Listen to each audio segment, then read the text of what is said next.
ஐயா வணக்கம் ஐயா. இப்போ நீங்கள் கொடுத்த எல்லாமே வந்து நிறைய இடத்துல கொடுத்துட்டு வந்தோம். எல்லா இடத்துலையும் வந்து பார்த்தீங்கன்னாக்கா ஒரு 50 பேக்ஸ் 100 பேக்ஸு சாப்பாட்டுக்கு தேவையான எல்லா ஐட்டமும் கொடுத்துட்டு வந்திருந்தோம்.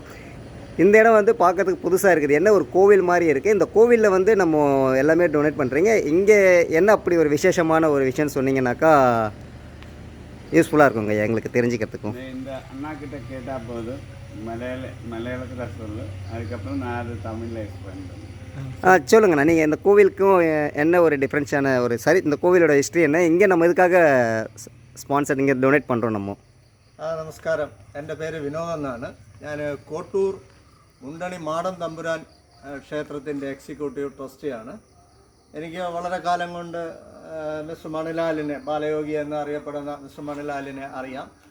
അദ്ദേഹം അമ്പലത്തിലെ ഒരു വിശ്വാസിയാണ്. വളരെ യാദൃശ്ചികമായിട്ട് അമ്പലത്തിൽ വരികയും ഞങ്ങളെ പരിചയപ്പെടുകയൊക്കെ ചെയ്തിരുന്നു.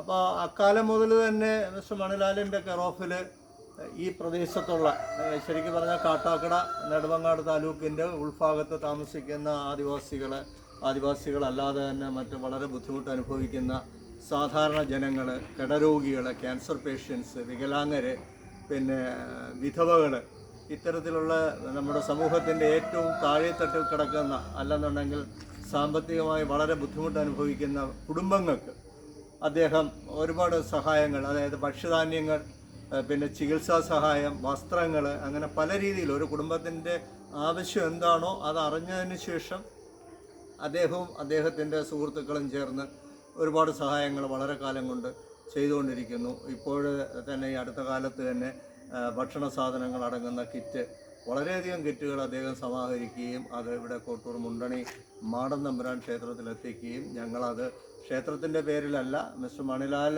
തന്നത് എന്നുള്ള രീതിയിൽ തന്നെയാണ് ഞങ്ങളത് വിതരണം ചെയ്യുന്നത്. കൊടുത്തയാൾ ആരാണെന്ന് വാങ്ങുന്ന ആൾ ആരാണെന്ന് കൊടുത്തയാളും അറിയുന്നില്ല. മീഡിയേറ്ററായിട്ട് നിൽക്കുന്ന ഞാനാണ് മീഡിയേറ്ററായിട്ട് നിൽക്കുന്നത്. പക്ഷെ കൊടുക്കുന്ന ഓരോ ഫാമിലിയുടെയും ചിത്രങ്ങൾ അല്ലെങ്കിൽ വീഡിയോ എടുത്ത് ഞങ്ങളത് റെക്കോർഡ് ചെയ്യാറുണ്ട്. അത് മിസ്റ്റർ മണിലാലിനും ഞങ്ങൾ അയച്ചു കൊടുക്കാറുണ്ട്.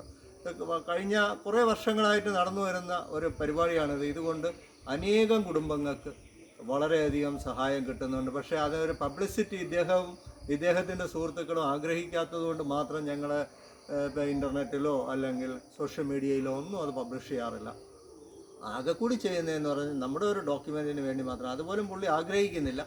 എന്നാലും ഈ സാധനങ്ങൾ ഏറ്റുവാങ്ങുന്നു എന്നുള്ള നിലയിൽ എനിക്കൊരു പ്രൂഫിന് വേണ്ടി ഞാനത് റെക്കോർഡ് ചെയ്യുകയും അത് മണിലാലിനെ ഏൽപ്പിച്ചു കൊടുക്കുകയും ചെയ്യുന്നു. ഈ ക്ഷേത്രം ഇരിക്കുന്നത് ഇപ്പോൾ തിരുവനന്തപുരം ജില്ലയിലെ കാട്ടാക്കട താലൂക്കിൽ, തിരുവനന്തപുരം നഗരത്തിൽ നിന്നും ഏതാണ്ട് 38 കിലോമീറ്റർ അകലെ കോട്ടൂർ എന്ന് പറയുന്ന ഒരു ഗ്രാമത്തിൽ, മുണ്ടണി എന്ന് പറയുന്ന സ്ഥലത്താണ് ഈ ക്ഷേത്രം സ്ഥിതി ചെയ്യുന്നത്. കോട്ടൂർ മുണ്ടണി മാടൻ തമ്പുരാൻ ക്ഷേത്രം എന്നാണ് ഈ ക്ഷേത്രത്തിൻ്റെ പേര്. ഇത് പല പ്രത്യേകതകളും ഉള്ള ഒരു ക്ഷേത്രമാണ്. ഇവിടുത്തെ പൂജാരിമാർ ആദിവാസികളായ കാണി വിഭാഗക്കാരാണ്. നമ്മുടെ മറ്റു ക്ഷേത്രങ്ങളിലെല്ലാം നമ്മളെ പിന്നെ ബ്രാഹ്മിൺസാണ് പൂജ ചെയ്യുന്നത്, പൂണൂലുള്ള ബ്രാഹ്മിൺസാണ് പൂജ ചെയ്യുന്നത്. പക്ഷേ ഇവിടെ അങ്ങനെയല്ല. മാത്രമല്ല ഇവിടുത്തെ പൂജാവിധി കൗളാചാര പ്രകാരമുള്ള പൂജയാണ്. മദ്യം നേദിക്കുന്ന ഒരു ക്ഷേത്രമാണ്.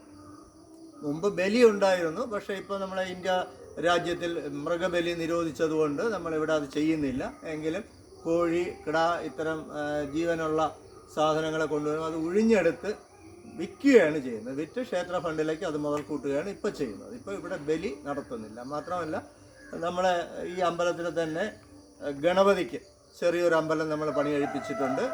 പിന്നെ അഗസ്ത്യഗുരു, നമ്മുടെ വൈദ്യത്തിൻ്റെ ആചാര്യൻ എന്നറിയപ്പെടുന്ന അഗസ്ത്യഗുരു, അദ്ദേഹത്തിൻ്റെ അമ്പലമുണ്ട്. പിന്നെ നാഗരാജാവുണ്ട്, ശാസ്താവുണ്ട്, അയ്യപ്പനുണ്ട്. അപ്പോൾ അതുകൊണ്ട് ഞങ്ങളുടെ ബലിയും മറ്റു കാര്യങ്ങളുമൊക്കെ നിർത്തലാക്കിയിട്ടുണ്ട്.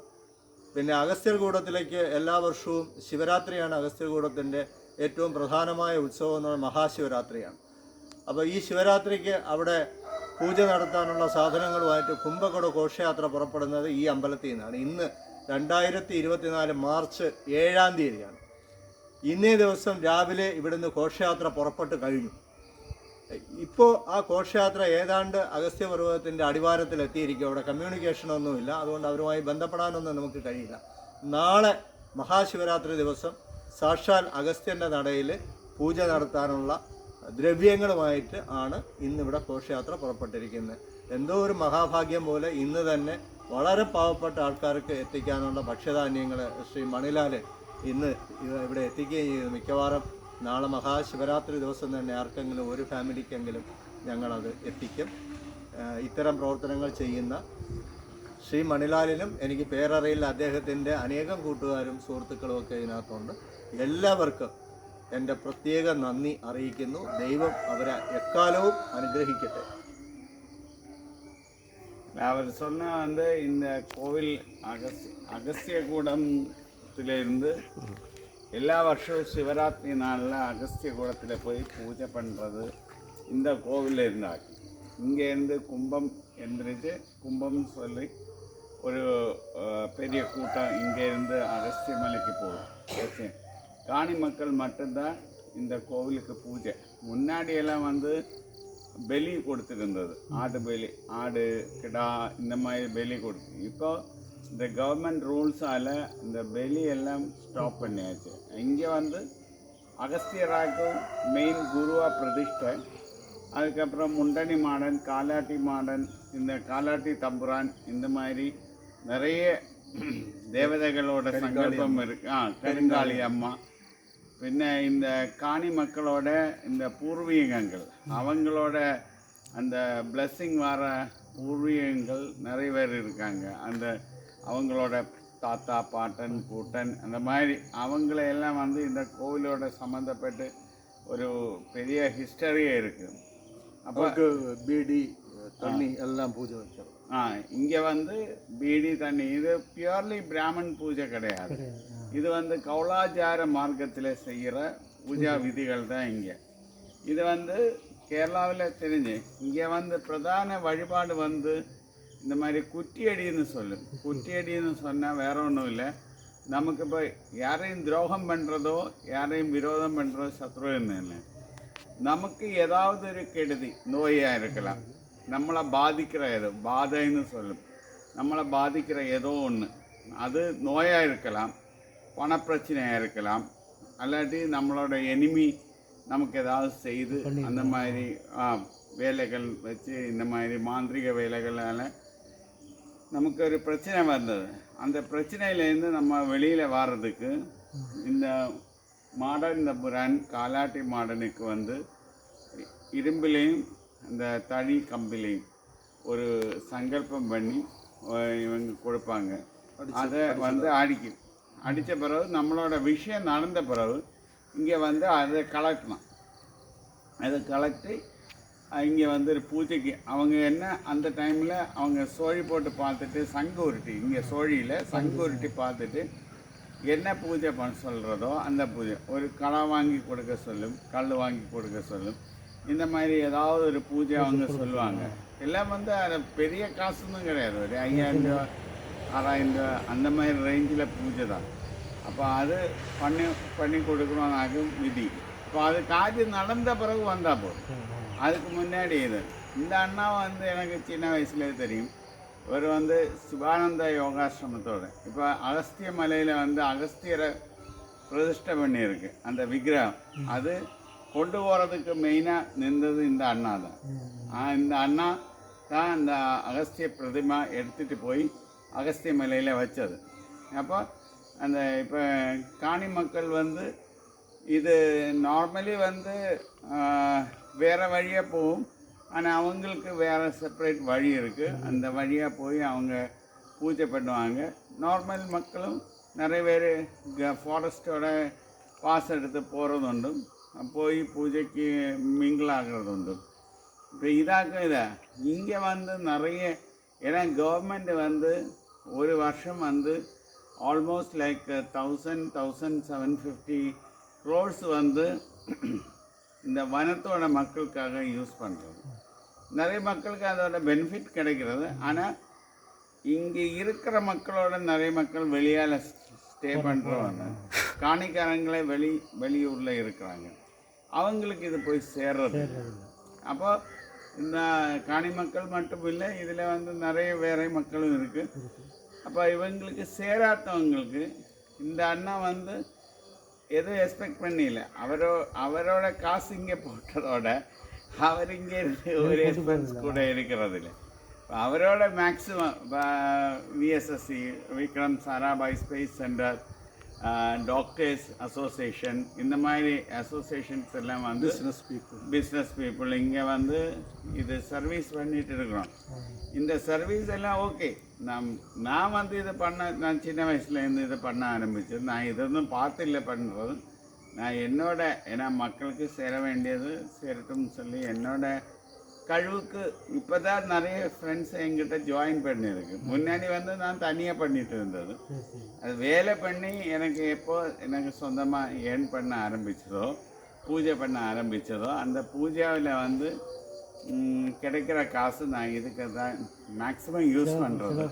ஏன்னா பிகாஸ் பூஜா காசை வந்து நம்ம எடுத்து தனியாக யூஸ் பண்ணக்கூடாதுன்னு ஒரு பிரமாணமே இருக்குது வேதங்களில். அப்போ அது ஒரு சரியில்லை. அதனால நான் வந்து மேக்ஸிமம் பூஜைக்கு அப்போ நிறைய பேர் கேட்பாங்க, சாமி அந்த பூஜை, ஏன்னா இந்த பூஜை எவ்வளோ கஷ்டப்பட்டு செய்கிறேன்னுள்ளது ஒரு பூஜாரிக்கு மட்டும்தான். இப்போ வெளியிலேருந்து பார்க்கும்போது நிறைய பேர் கோவிலில் பூஜை பண்ணுறதுனால காசு சம்பாதிக்கிறது, இந்த மாதிரி நிறைய எண்ணங்கள் காலமே 3 மணிக்கு எழுந்திரிச்சு பூஜை பண்ணுற நிறைய கோவில்கள் இருக்காங்க கேரளாவில்.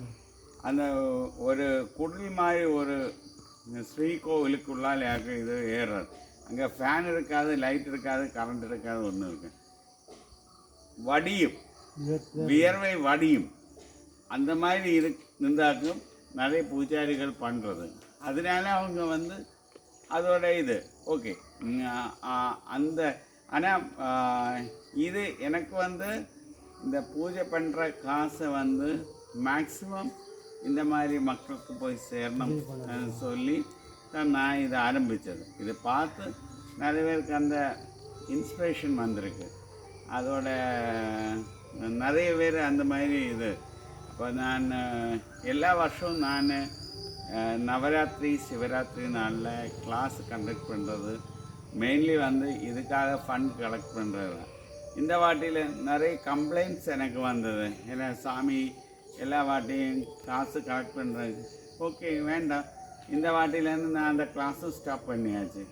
என்னால் முடிஞ்ச லெவலில் இனி நான் கண்டினியூஸாக இதை பண்ணிட்டு தான் இருக்க போகிறது. ஒரு கிளாஸு அகோரிஸ், நான் வந்து பியூர்லி அகோரிஸ். இந்த அண்ணாவுக்கு தெரியும், சின்ன வயசுலேருந்து என்னோடய குரு அகோரி தான்.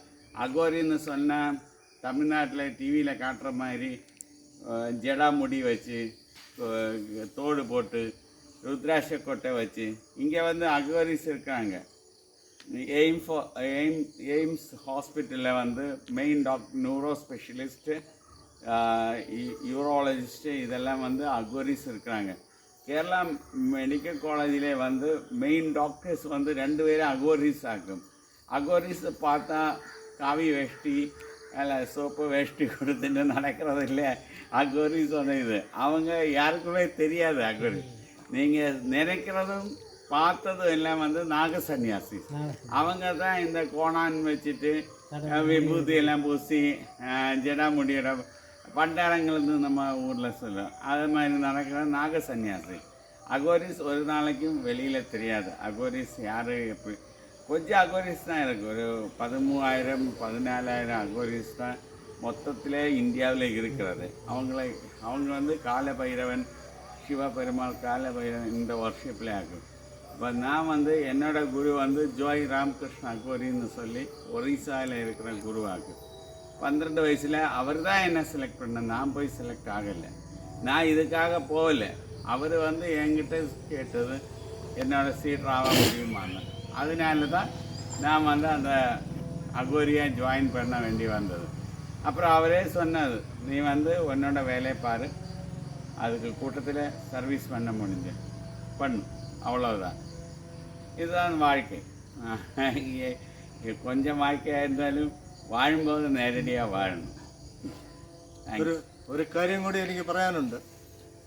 ഇദ്ദേഹം വളരെ ചെറുപ്പത്തിൽ തന്നെ ഈ അഗസ്ത്യകൂട പർവ്വതത്തിലെ വിവിധ ട്രൈബൽ സെറ്റിൽമെൻറ്റുകളിൽ യാത്ര ചെയ്ത് he knows every nook and corner of the tribal settlements far inside the forest in the Agastya region. I mean in the Agastya biosphere reserve. He traveled all the settlements, almost all the settlements, and he got many friends, many tribal families. He got friends, and They admire him, really they admire him as their guru or as the God, because he is doing such like things inside the forest, not for publicity. Even something I don't know what he is doing in other times. Sometimes I know, sometimes I will accompany, but other times he goes alone.